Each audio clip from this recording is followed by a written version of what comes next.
हम आपको देंगे जरूरी प्रशिक्षण। यदि आप शहरों में रहते हैं तो हमारे फ्रेंचाइजी बनिए।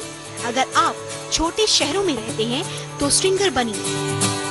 यदि आप शहर गांव कहीं भी रहते हैं और वर्तमान कार्य को जारी रखते हुए करना चाहते हैं समाज सेवा, तो बनिए हमारे नागरिक पत्रकार। आप जुड़िए सुदर्शन न्यूज चैनल के साथ और पैसे के साथ साथ प्रतिष्ठा भी पाइए। आप हमें संपर्क कर सकते हैं। हमारा नंबर है 9910894966। श्री सच्चिदानंद सद्गुरु साईनाथ महाराज की जय। साईं की भक्ति से जीवन बदलता है।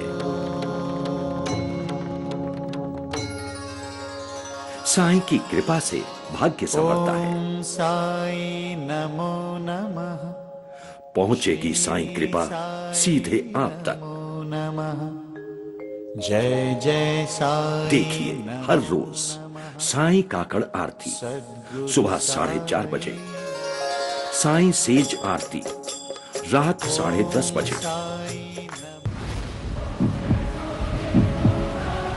खौफनाक चेहरे, मिजाज बदलता मौसम, चेहरे से टपकता पसीना।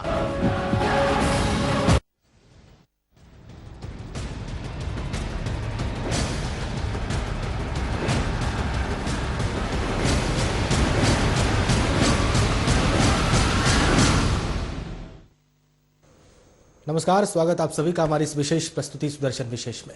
आपके साथ मैं हूं राजेंद्र देव। अपने इस विशेष कार्यक्रम में हर हफ्ते और इसके तकरीबन सभी अंकों में हम एक ऐसा विषय लेके आते हैं जो हमारे और आपके जीवन से सीधा जुड़ा होता है, सीधे सरोकार का होता है, लेकिन इस पर हम ज्यादा चर्चा नहीं कर पाते। हम इस पर चर्चा करते हैं जो विषय अक्सर हमारी चर्चा में छूट जाते हैं। आज फिर विशेष के इस अंक में हम एक और विशेष विषय लेकर हाजिर हुए।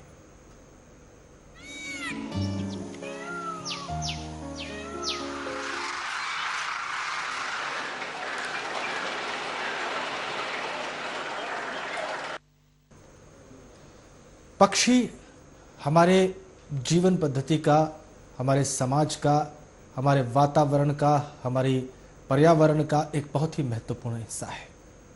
पक्षी अगर संख्या में कम हो रहा हो, उसकी कुछ प्रजातियां विलुप्त हो रही हो, कुछ चहचहाटें जो कि आप सुनने के आदी हो वो सुनाई न दे रही हो, तो एक चिंता का विषय है।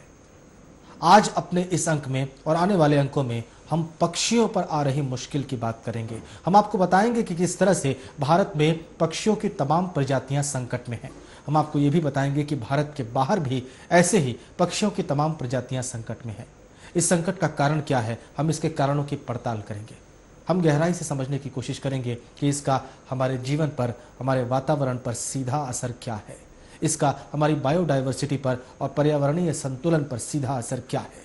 तो पक्षियों के ऊपर जो मुश्किलात आ रहे हैं, जो समस्याएं आ रही हैं, आइए इस रिपोर्ट के साथ इन तमाम चीजों की शुरुआत करते हैं।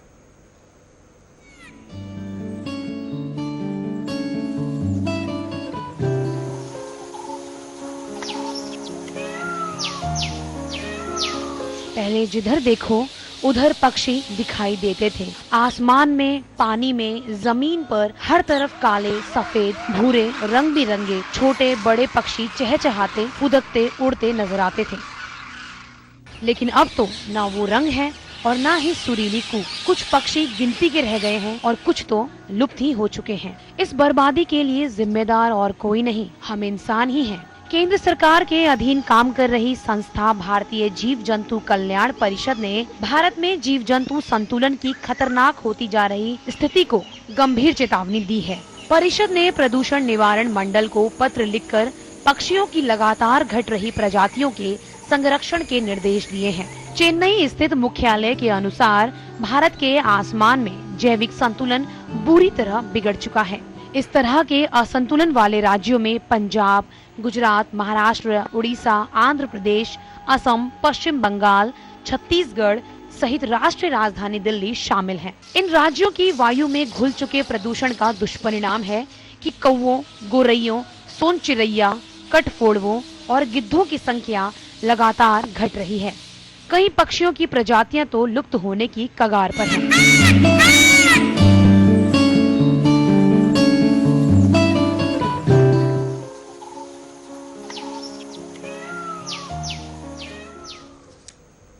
कई पक्षियों की प्रजातियां लुप्त होने के कगार पे हैं।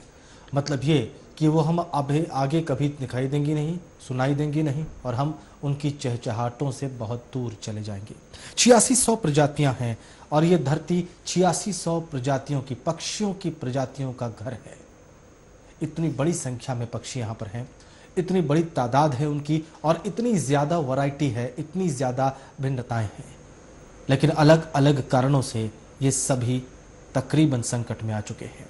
ये रिपोर्ट देखिए।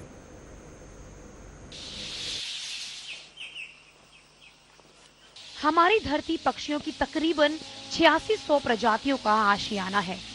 अगर उनकी उपजातियों और भौगोलिक प्रजातियों को जोड़ा जाए तो ये संख्या बढ़कर 30,000 तक पहुंच जाएगी। इस दुनिया को खूबसूरत, रंग बिरंगा और सुरीला बनाने में इनका अहम योगदान है। जीवन छोटा हो या बड़ा, अनमोल होता है, खास तौर पर पक्षियों का, जो बहुत ही कोमल और सीधे साधे जीव हैं। धरती पर जितना हक मनुष्यों का है, उतना ही पक्षियों समेत दूसरे जीवधारियों का भी है। दुर्भाग्य से आज पक्षियों के लिए वैसे हालात नहीं हैं जैसे पहले हुआ करते थे। बढ़ती जनसंख्या, रहने के लिए अतिक्रमण जैसे हालात ने पक्षियों के रहने की जगहों को तहस नहस कर दिया है। माना जाता है कि पिछले 500 सालों में पक्षियों की 130 प्रजातियों का सफाया हुआ है। लेकिन आधुनिक समय के बदलते हालत में ये चेतावनी दी गई है कि इस सदी के अंत तक उनकी करीब 1250 प्रजातियां लुप्त हो जाएंगी। गंभीर हालात। इस सदी के अंत तक 1250 पक्षियों की प्रजातियां लुप्त हो जाएंगी। 150 लुप्त हो चुकी हैं पिछले 500 वर्षों में और इनके लुप्त होने की रफ्तार, इनके गायब होने की रफ्तार बहुत ज्यादा हो चुकी है। कारण क्या है? हमारे साथ इस वक्त फोन लाइन पर हैं मोहम्मद दिलावर साहब, पक्षी विशेषज्ञ हैं, नासिक के रहने वाले हैं। दिलावर साहब, बहुत स्वागत है आपका हमारी इस चर्चा में। स्वागत, थैंक यू। और मैं सुदर्शन न्यूज को थैंक्स देना चाहता हूँ कि उन्होंने हमको आमंत्रित किया। दिलावर साहब, एक बहुत ही महत्वपूर्ण विषय हमें लगा, इस पर हम एक बार पहले भी चर्चा कर चुके हैं, लेकिन इस बार हम ज्यादा विस्तृत चर्चा करना चाहते हैं कि आखिर ऐसा क्यों हो रहा है। मैं आपसे जानना चाहूंगा बहुत सीधा और सरल उत्तर कि आखिर 150 प्रजातियां क्यों पिछले 500 वर्षों में गायब हो गई और क्यों 1250 के गायब होने का खतरा है? ये पक्षी गायब होने में जो सबसे बड़ा रीजन है, उसमें जो हैबिटेट डिस्ट्रक्शन है वो है कि जितने जो हमारे पहले जंगल थे उसका बहुत भारी मात्रा में तोड़ चल रही है। और आजकल जो खास करके जो लोगों की जीवन शैली है वो काफी बदल गई है। तो पहले जो हमारी जीवन शैली थी वो इसमें हम लोग प्रकृति से जुड़ के चलते थे, पर आज प्रकृति का डिस्ट्रक्शन को ही हम डेवलपमेंट कहते हैं और ये काफी भारी मात्रा में चल रहा है। और इसके साथ ही साथ जो खेतों और खलिहानों में जो पेस्टिसाइड, केमिकल फर्टिलाइजर का जो बढ़ता प्रमाण है, तो इन सब को जुड़ा के हम जब देखेंगे तो पक्षी और बाकी जीव जंतु को कम होने का ये मेन रीजन है। लेकिन फर्टिलाइजर के इस्तेमाल से पक्षियों पर सीधा असर कैसे पड़ सकता है दिलावर साहब? देखिए, जैसे जैसे हम लोग जो केमिकल फर्टिलाइजर या पेस्टिसाइड जिसे कहते हैं उसका यूज हम लोग बढ़ाते जाते हैं, वैसे ही ये जो जहर है उसका इकोसिस्टम में प्रभाव होते जाता है। अभी जैसे जो जीव जंतु सॉइल में या मिट्टी में रहते हैं या जो पेड़ पौधों पे रहते हैं उनको खाके ही पक्षी और बाकी के जीव जीवित रहते हैं। पर जब इनके वजह पेस्टिसाइड और फर्टिलाइजर के वजह से जब जीव जंतु ही नहीं रहेंगे तो हमारे पक्षियों को अन्न भी नहीं मिलता है। गिद्ध जैसा जो प्राणी है, गिद्ध जैसा जो पक्षी है, जो मांसाहारी है, वो भी, उसकी भी प्रजातियां लुप्त हो रही हैं दिलावर साहब, इसके पीछे क्या वजह हो सकती है?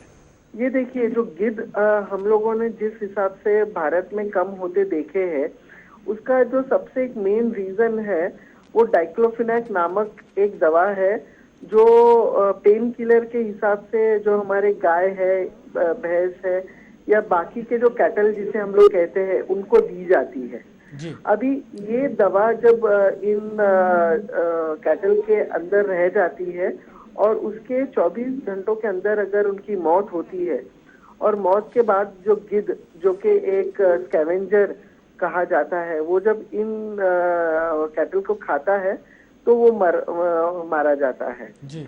और ये एक मात्र कारण है वल्चर का या गिद्ध का हमारे देश में से खत्म होने का। हमारे साथ आपसे गुजारिश है दिलावर साहब, हमारे साथ रहिए। एक और बड़ी दिलचस्प रिपोर्ट दिखाते हैं दर्शकों को, ताकि उनको और बेहतर समझ में आ सके कि इस एक्सटिंक्शन का, इस विलुप्ति का कारण क्या क्या है। ये रिपोर्ट देखिए। रंग बिरंगे फूलों की आकर्षक खुशबू के पीछे पक्षी ही प्रमुख कारक है। कई फूलों में परागण पक्षियों के माध्यम से ही होता है।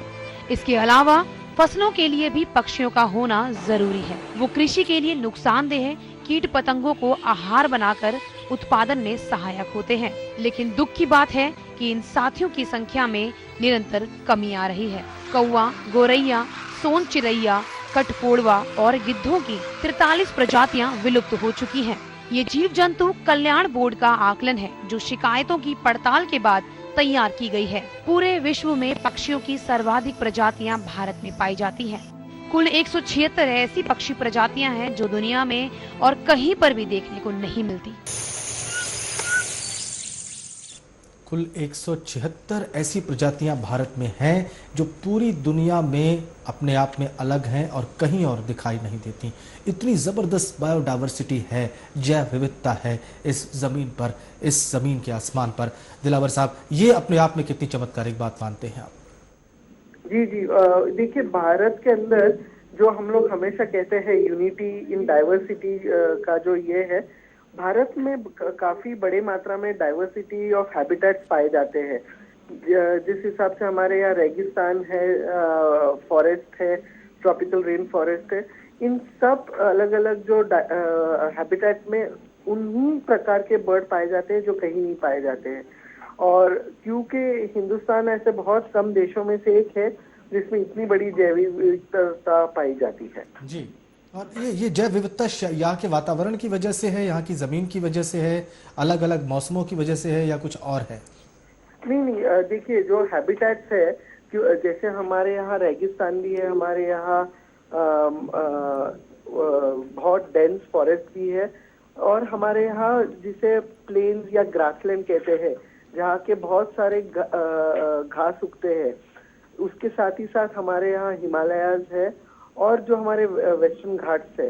तो ये सब अलग अलग हैबिटेट के वजह से हमारे यहाँ इतनी डाइवर्सिटी पाई जाती है। दिलावर साहब, आपसे गुजारिश है, ये हम लोग बहुत ही सही दिशा में इस चर्चा को आगे बढ़ा रहे हैं और आगे भी हम इस चर्चा को आगे बढ़ाएंगे कुछ और ऐसे आंकड़ों के साथ, कुछ और ऐसे तथ्यों के साथ जो आपको विचार करने पर मजबूर करेंगे कि ये परिवर्तन किस दिशा में हो रहा है और कितना खतरनाक है, कितना नुकसानदायक है।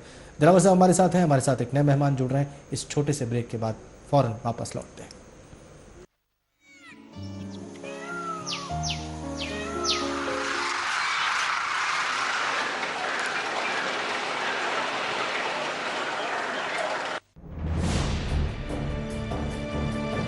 राष्ट्र की आन जिसमें, धर्म का सम्मान जिसमें, संस्कृति की शान जिसमें, देशभक्ति का भान जिसमें, समसामयिक मुद्दों का ज्ञान जिसमें, जानकर रहते हैं दूसरे मीडिया अनजान जिससे, इन्हीं मुद्दों को देगा सुदर्शन न्यूज अपनी बुलंद आवाज। मगर सच्चाई इसी फुटपाथ पे आपको दिख जाएगी, आपको मिल जाएगी। अब कुछ नहीं रहेगा शेष। देखिए सुदर्शन विशेष।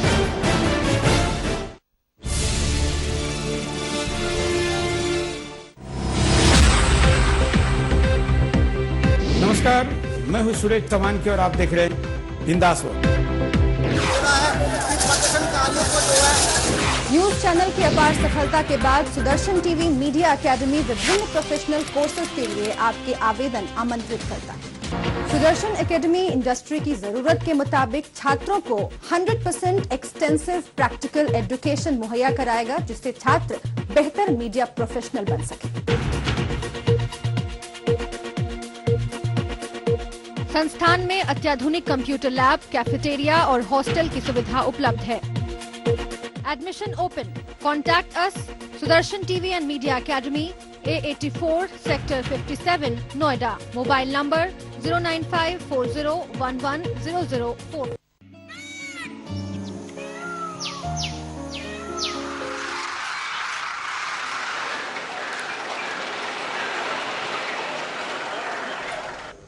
परिंदों पर जो मुश्किलात आन पड़े हैं, परिंदे जिस किस्म से जिस कदर मुश्किल में है, आज अपने इस विशेष कार्यक्रम में हम इसी पर चर्चा कर रहे हैं। और हमारे साथ एक नए मेहमान जुड़ गए हैं, विद्वान हैं doctor Surya Prakash, school of life sciences में JNU में प्रोफेसर हैं। बहुत स्वागत आपका डॉक्टर सूर्य प्रकाश हमारे इस कार्यक्रम में। हम आपसे और ज़्यादा चर्चा करेंगे, लेकिन इस चर्चा को आगे बढ़ाने से पहले ये रिपोर्ट आपको दिखाई देते हैं।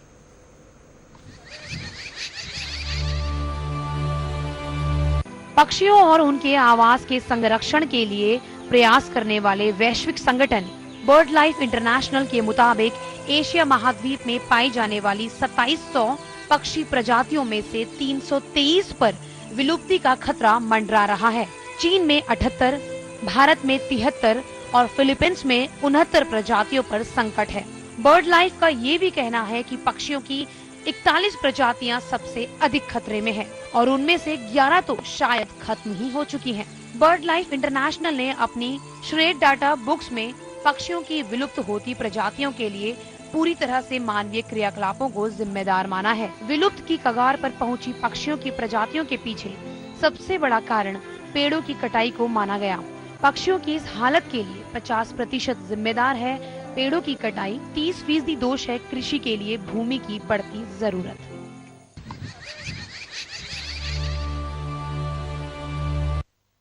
तो ऐसा नहीं कि सिर्फ भारत में ही ऐसा हो रहा है, पक्षी विलुप्त हो रहे हैं, सिर्फ भारत में ऐसा नहीं है। चीन में, फिलीपींस में और दुनिया के दूसरे देशों में भी वहाँ के पक्षियों की खास प्रजातियाँ इस संकट को झेल रही हैं। डॉक्टर सूर्य प्रकाश, ऐसा क्यों है?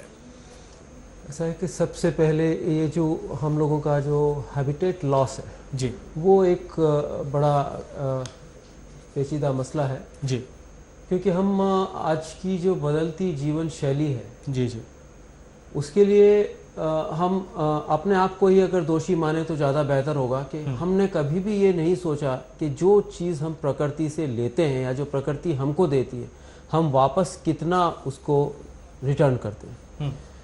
यही सबसे बड़ा एक चीज़ है। अगर आप देखें, आज राजस्थान का जो स्टेट बर्ड है जिसको हम गोडावन बोलते हैं, वो लगभग विलुप्ति के कगार पर है और किसी ज़माने में राष्ट्रीय पक्षी होने में वो सालिम अली ने उसको रिकमेंड किया था और आज वो विलुप्ति के कगार पर खड़ा है। उसका मुख्य कारण है हैबिटेट लॉस। जी जी। और अब मुश्किल से 250 से 300 वो परिंदे बचे हैं और ये सिर्फ एक की बात नहीं है। वो ग्रासलैंड इकोसिस्टम जो है, जिसका कि वो एक क्या बोलते हैं, जो अम्ब्रेला स्पीशीज है जी, उसको हमने कभी सोचा ही नहीं। आज तक कभी कोई हमने ग्रासलैंड मैनेजमेंट बोर्ड नहीं बनाया। हमारे पास में वेस्टलैंड मैनेजमेंट बोर्ड है, हमारे पास में वेटलैंड मैनेजमेंट बोर्ड है। हमने कभी भी नहीं सोचा कि हमको ग्रासलैंड मैनेजमेंट बोर्ड की आवश्यकता है, कभी नहीं सोचा। और आज भी हम ग्रासलैंड को जिस हिसाब से खत्म करे जा रहे हैं, तो बाकी की चीजें कहाँ जाएंगी। आजादी के बाद में हमने ग्रासलैंड में से सबसे बड़ा आइकॉनिक एनिमल चीता खोया और ज्यादातर आजकल जो एक जिनको मैं पेज 3 एनिमल बोलता हूँ, सारा का सारा हमारा केंद्र बिंदु टाइगर बना है, जबकि 50% प्रजातियां प्रोजेक्ट टाइगर के बाहर रहती हैं। हमें उनके बारे में भी सोचने की आवश्यकता है। बदलती जीवन शैली में आप देखिए कि किचन गार्डन का कॉन्सेप्ट बिल्कुल खत्म हो गया है। कोई जमाना था जब किसी घर की महिलाएं घर आंगन में बैठ करके गेहूं साफ करती थी और उनमें से जो भी बचा कुचा दाना था या जो गिर जाता था वो उसमें पक्षी आकर के खाते थे। जी। अभी कुछ समय पहले मुझे रिपोर्ट मिली कि उत्तर प्रदेश के अंदर ये सूरजपुर गांव के अंदर 11 सारस मर गए।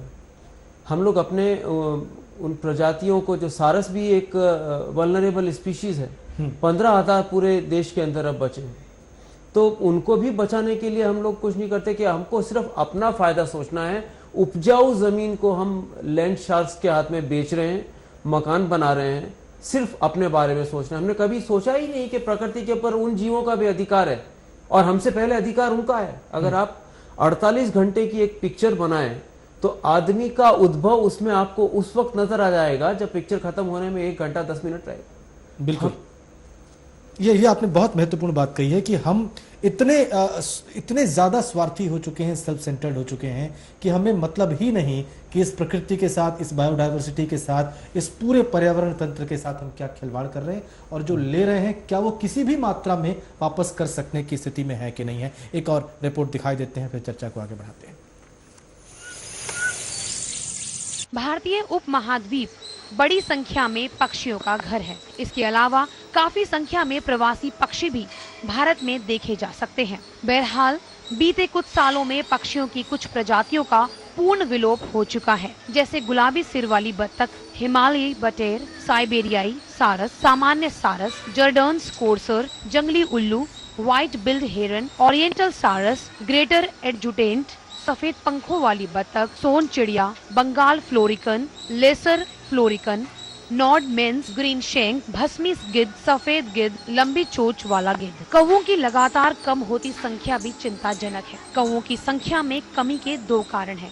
पहला तो ये है कि वातावरण में अचानक जो परिवर्तन हो रहा है और खाद्य पदार्थों में जो जहरीली चीजें आ रही हैं, उनकी वजह से कौवों की प्रजनन क्षमता में कमी आने लगी है। दूसरी वजह ये है कि वृक्षों की अंधाधुंध कटाई से इनके लिए आवास की समस्या उत्पन्न हो गई है, क्योंकि कौवों का स्वभाव है कि वो एकांत में अपना घोंसला बनाते हैं, जो आजकल उन्हें कम मिल पा रहा है। हैबिटेट की बात की इस रिपोर्ट को दिखाने से पहले डॉक्टर सूर्य प्रकाश ने, और उससे पहले मोहम्मद दिलावर साहब लगातार हमारे साथ कार्यक्रम में जुड़े हुए हैं। दिलावर साहब, आपने डॉक्टर सूर्य प्रकाश की भी राय सुनी। आप इस क्षेत्र में क्या अपनी तरफ से कर रहे हैं, ये भी जानना बहुत जरूरी हो जाता है इस वक्त। पार्डन, आप भी अपने क्षेत्र में अपनी तरफ से कुछ कर रहे हैं इस दिशा में, पक्षियों के संरक्षण या उनके बचाव की तरफ कुछ आपकी तरफ से कोई प्रयास? ये देखिए, हमारी जो संस्था है नेचर फॉरएवर सोसाइटी जी, ये लगातार जो कॉमन हाउस पैरो है उसके संरक्षण के लिए काम कर रही है। और कुछ ही देर पहले डॉक्टर सूर्य प्रकाश साहब ने जो एक बहुत इम्पोर्टेंट मुद्दा रेज किया था कि हमारे जो पूरी कंजर्वेशन स्ट्रेटेजी है या ध्यान है वो एकमात्र टाइगर के इर्द गिर्द घूमती रहती है। और ये एक मेन कारण है कि जब वल्चर्स खत्म हुए, हमारे देश के जो साइंटिस्ट हैं, हमारे देश की गवर्नमेंट है, वो सोती रही और बिल्कुल जब वो विलुप्ति के कगार पर थी तब वो उठ के कुछ करने के लिए यहाँ वहाँ दौड़ने लगे। तो ये हमारा जो आउटलुक है या तो हमारा जो स्ट्रेटेजी है वो फ्रॉम एंड टू एलिफेंट होनी चाहिए कि हर चीज इम्पोर्टेंट है और हर चीज को बचाने में इक्वल एफर्ट्स होने चाहिए। और ये तभी हो पाएगा कि जब हमारी government agencies, educational institutes, media, ये सब इन्वॉल्व हो। जैसे आपने आज जो ये रिपोर्ट प्रेजेंट की है वो एक बहुत ही वेल रिसर्च रिपोर्ट है। और ऐसे ही मीडिया, क्योंकि जनरली मीडिया सिर्फ सेंसेशनल इश्यूज पिकअप करती है, ऐसे इश्यूज में जब लोग अपना बराबर से ध्यान देके बराबर से इश्यूज रेज करेंगे और उसको एक नेशनल प्लेटफॉर्म पे लाके जैसे आज आप लोगों ने प्रेजेंट किया है, तभी चेंज आएगा। क्योंकि अभी तक हमारी जनता जानती नहीं है कि उनके लिए क्या राइट है और क्या गलत है। और जब तक हमारे परिंदे बचेंगे नहीं तो हम भी ज्यादा दिन नहीं बच पाएंगे। बिल्कुल ठीक कहा आपने, और इसीलिए हमें अपनी भी सुरक्षा के लिए इस जिम्मेदारी को उठाना होगा। इस बेहद ही महत्वपूर्ण जो बायोडाइवर्सिटी का जो लिंक है पक्षी, इसको बचा के रखना बहुत ज़रूरी है। बहुत शुक्रिया आपका दिलावर साहब हमसे जुड़ने के लिए, और आपसे वादा करते हैं कि आगे भी हम इसी प्रकार की रिपोर्ट्स दर्शकों के सामने लाते रहेंगे। डॉक्टर सूर्य प्रकाश लगातार हमारे साथ हैं। डॉक्टर सूर्य प्रकाश, आपकी एक बात की तारीफ की उन्होंने, और ये बात आपने बहुत महत्वपूर्ण कही भी, जो एक पत्रकार होने के नाते मैं इस बात को शायद ऑब्जर्व कर सकता हूँ। लेकिन और लोग जो सामान्य जनजीवन में व्यस्त हैं उनको इन बातों की कोई खास चिंता है नहीं। वो अपनी रोज़मर्रा की ज़िंदगी में इतने परेशान और तबाह आप कह सकते हैं कि उन्हें इन तमाम बातों का कोई फ़र्क ही नहीं पड़ता। इसलिए उनकी चेतना को जागृत करना बहुत ज़रूरी है और इसके लिए क्या किया जाना चाहिए ये मैं आपसे समझना चाहूँ। देखिए, एक इंग्लिश में आपने एक सेइंग सुना होगा, चैरिटी बिगिंस एट होम। जी। तो जब जैसे दिलावर ने अभी बात किया, हाँ, मैंने और मेरी पत्नी ने ये सोचा कि क्यों ना हम अपने घर से शुरुआत करें जहाँ पे हम लोग रहते हैं। जी जी। हमने पक्षियों को दाना खिलाना शुरू किया अपने घर से और देखा कि हाँ वहाँ पे कुछ पक्षी आने लग गए दाना खाने के लिए। तो हमने एक थोड़ा सा जगह और साफ करवाया। मैं सिर्फ अपने घर की बात कर रहा हूँ। और हमने 4 साल के अंदर 97 स्पीशीज बर्ड्स की अपने खुद के घर में हमने काउंट कर लिया। जी। तो ये सारी चीजें हमको उनके लिए भी देने की आवश्यकता है, क्योंकि आप देख लीजिए, हमको किसी भी जीव को छोटा नहीं समझना चाहिए। और ये जो कॉन्सेप्ट अभी तक चला आ रहा था कि हमको सिर्फ एक एनिमल के ऊपर या एक बर्ड के ऊपर फोकस करना का जो कॉन्सेप्ट था, उससे उभर करके ऊपर आना होगा और सिंगल स्पीशीज कंजर्वेशन से निकल करके मल्टी स्पीशीज कंजर्वेशन की तरफ बढ़ना होगा। और इस सब के लिए हमको अपने माइक्रो हैबिटेट्स को भी बचाना होगा। आपको मैं एक चीज बता देता हूं कि जो कीट पतंगे हैं, हाँ, कीट पतंगों को अगर आप पृथ्वी से हटा दें, 5 साल में इस पूरी की पूरी पृथ्वी पे कोई जीवन नहीं मिलेगा। क्या हमने कभी सोचा है उनके बारे में कि कीट पतंगों के बारे में कभी सोचा है? नहीं सोचा हमने। 75% से 80% परागण की जो क्रिया है हनी बीज, जो मधुमक्खियां होती हैं और तितलियां होती हैं, वो कराती हैं। क्या हमने कभी सोचा उनके बारे में? नहीं। हम अपने घरों के अंदर एग्जॉटिक स्पीशीज, जो बाहर के देशों की स्पीशीज है, वो खूबसूरत पौधे लगाते हैं।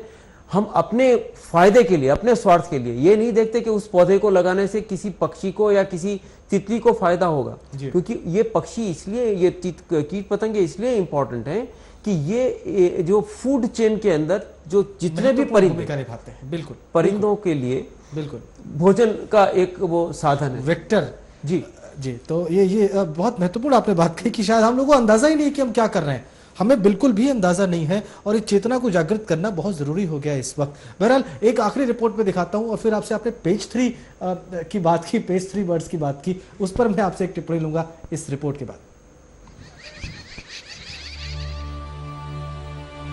हाल ही में हुए एक अध्ययन से ये खुलासा हुआ है कि शहरों के आसपास रहने वाले पक्षी ध्वनि प्रदूषण की वजह से ज्यादा अशांत रहते हैं। शोर शराबे के कारण अक्सर वो स्वयं अपनी आवाज ही भूल जाते हैं, गाड़ियों वगैरह की आवाजों की नकल करना शुरू कर देते हैं।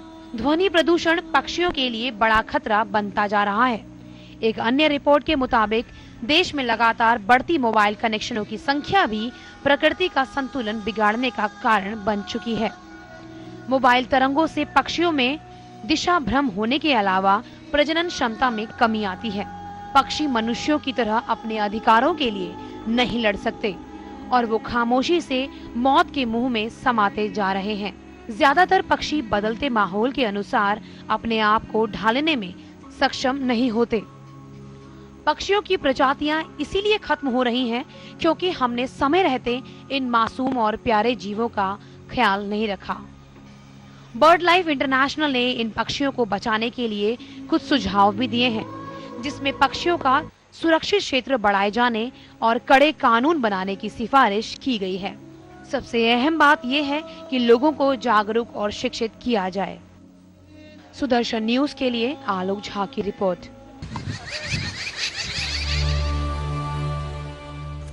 लोगों को जागरूक और शिक्षित किया जाए और इसीलिए हम इस रिपोर्ट को, इस कार्यक्रम को आपके सामने लेके आए हैं। समय बहुत कम है डॉक्टर सूर्यप्रकाश, इसलिए मैं पेज 3 वाली टिप्पणी मैं आपसे सुनना चाहूँगा। क्या है ये पेज 3 टिप्पणी से? मेरा मतलब ये है कि आज हम गैंडा को बचाने के लिए, आज हम एलिफेंट को बचाने के लिए, आज हम टाइगर को बचाने के लिए बात करते हैं। जो फंड्स आते हैं, जो पैसा आता है, वो ज्यादातर पैसा उस टाइगर की तरफ ड्रेन आउट हो जाता है और बचा हुआ 50% जो 40% पैसा है वो बाकी के प्रोजेक्ट्स के अंदर चला जाता है। आप मुझे बताइए कि फिर हम बाकी के जानवरों में या कैसे बाकी उनका ख्याल परिंदों रख में पाएंगे? कैसे करेंगे। बहुत बहुत अहम बात आपने और कही। रही बात जागरूकता की, तो जागरूकता फैलाने के लिए मैं आपको हमारे विश्वविद्यालय जवाहरलाल नेहरू विश्वविद्यालय के लिए प्रयास बता देता हूं कि पिछले 40 वर्षों के अंदर इस इकोसिस्टम को हमने जिस हिसाब से डेवलप किया है वो आज एक मिसाल के तौर पर देखा जा रहा है। हम अपने